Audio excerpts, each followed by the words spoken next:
Hello students, today we are going to study Civics from class 6 and the chapter which we are going to study is chapter 1, Understanding Diversity. So first of all, let us understand what does the term diversity mean. In a very simple word, the term diversity means differences. Diversity is a state in which individuals constantly learn from, value and respect the unique identities of others. Diversity is something which makes our life interesting. It teaches us to embrace differences and variety and adapt ourselves in that new world. Now suppose in the classroom, when you look around yourself, do you see anyone who looks exactly like you? No. Similarly, if the teacher asks you to draw some figure in your copies, you will find that everyone's art differs from one another. This is because everyone has unique style. Everyone has unique feature in them, and that is what makes them different from others. So we can say that diversity is the presence of a wide range of qualities or features.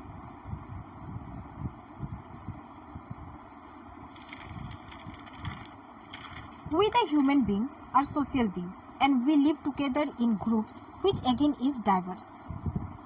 But remember, within these social groups, people perform different types of activities depending on their interests, abilities, skills and educations, which in turn fulfill the needs of everyone in the group. For example, let us know how the community depends upon another community.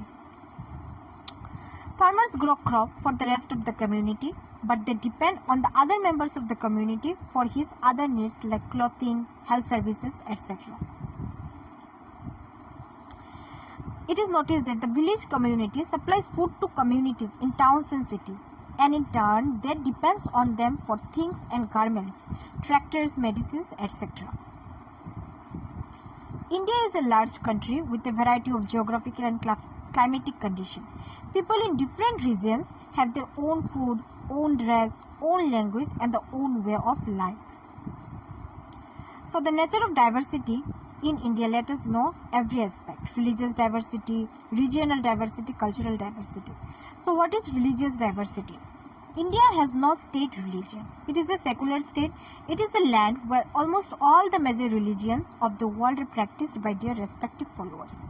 The most Indians are Hindus. There are followers of other religions also, like Islam, Christianity, Sikhism, Jainism, Buddhism, etc. Each religion has its own festivals and rituals. A Hindu goes to a temple, a Muslim to mosque, a Sikh to Gurudwara, and Christian to a church. But their purpose is same, that is pray.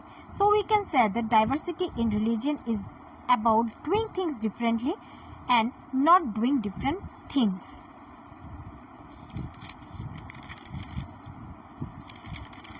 Diversity in India can be seen in languages too. There are 22 major languages in India and about 1625 dialects are of various languages. There are many languages: Hindi, Assamese, Gujarati, Kannada, English, Bengali, Tamil, etc. etc. So we know that a person who stays in Gujarat might speak Gujarati language, a person who stays in West Bengal might speak Bengali language, a person who is in Kerela might speak Malayalam language, a person in Assam might speak in Assamese language. So that is the kind of variety we can see within a nation.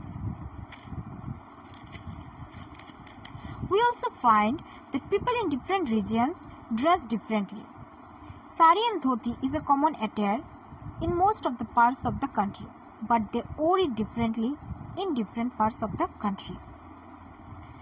In Jammu and Kashmir, Farran is the most famous dress for both men and women. Women wear them either with salwar or chudidar. Pathani suit is another identity for the men from this part. In Manipur, it is noticed that men wear their traditional costume as dhoti with a jacket and a white turban called pagri. As for women, they wear inappi and fanek, which is worn like a sarang.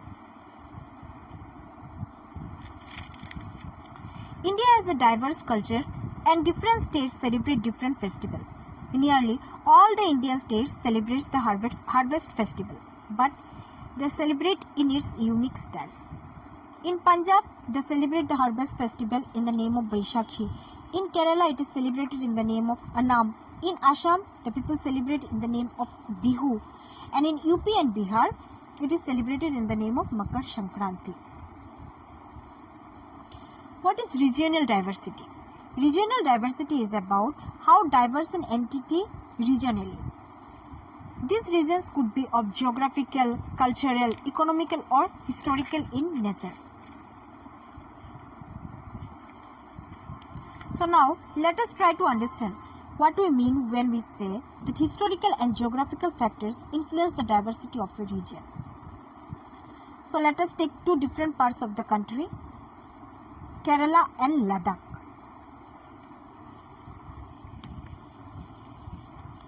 Let us know what people eat there, what people wear there, and what do they work actually. So first of all, let us know about the geography of Ladakh. Ladakh is a mountainous desert in the eastern part of Jammu and Kashmir. Very little agriculture is possible because there is no rainfall in the place. There are very few trees and can grow in the region because most of the part of the place is covered by snow. It is seen that for drinking water, people depend on the melting snow during the summer months. Now let us know what do people do there. Means what activities do they perform. As we have known that it is a cold region, people here keep sheep. And the sheep of that region is actually very expensive. Why? Because they produce Pashmina wool. Now Pashmina wool is a very expensive wool. The people in Ladakh carefully collect the wool of the sheep and sell these to the traders from Kashmir. Now Pashmina shawls are chiefly woven in Kashmir. Now let us know what do the people of Ladakh eat. As we have known that Ladakh is a cold region, the people eat meat and milk products like cheese and butter. Ladakh was considered to be a good trade route as it had many bypasses through which caravans travelled to what is today called Tibet. Caravan was actually a kind of vehicle which the travelers while traveling from one place to another, they used to travel through caravans. Earlier, the people used to travel with the help of camel, horse cart, bullock cart. So these were caravans. So what the caravans actually carried with them? They carried textiles, spices, raw silk, and carpets. So these are the historical aspects which actually influence the geographical condition of the place. Now Ladakh is also called Little Tibet. Buddhism reached Tibet via Ladakh. So Islam was introduced in this region for more than 400 years ago, and there is a significant Muslim population in Ladakh. Local people of the place actually popularized the oral tradition of songs and poems. Then the national epic, like how we have Ramayana, Mahabharata, our national epic, they have the national epic, the Kesar Saga, and the songs which are there in Kesar Saga, that is in the national epic, these are performed by both Muslims and Buddhists. Now let us know about the geography of Kerala. Kerala is a state in the southwest corner of country. It is surrounded by sea on one side and hills on the other. So what we find that the land and the climate is very fertile in Kerala. So people here mostly engage themselves in growing rice. And the majority of people there eat rice, fish and vegetables. A number of spices like pepper, cloves and cardamoms are grown on the hills. And these are the main reasons that attracts the traders in the place. Now Jews and Arabs were the first traders who came to Kerala. Another important thing that we came to know that nearly 2000 years ago, the apostle of Christ, apostle means the follower of Christ, so Saint Thomas is credited with bringing Christianity to India. So many traders, while traveling from one place to another, as we know that Kerala was rich in spice grown, so there were many traders from Arab who came and settled there. Ibn Battuta is an Arab trader who actually wrote a travelogue, and there he mentions that Muslim actually a very highly respected community. Now we have known that as one part of Kerala was surrounded by sea, so the fishing was very common there, and the fishing nets which the people used exactly look like the Chinese fishing nets and are called China bhala. This is very important to learn. Next, the utensils used for frying is called China chatti, and it is believed that the word Chin could come from China. Actually, there were many Chinese traders also who settled in the place. So they brought their culture with them.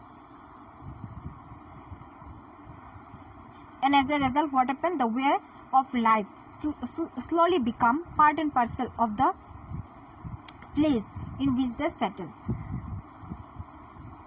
So these are the geography of Kerala and Ladakh. The influence of diverse culture is not merely a thing of the past. Our present lives are all about moving from place to place for work, and with each move our cultural tradition and way of life slowly become part of the new place we are in.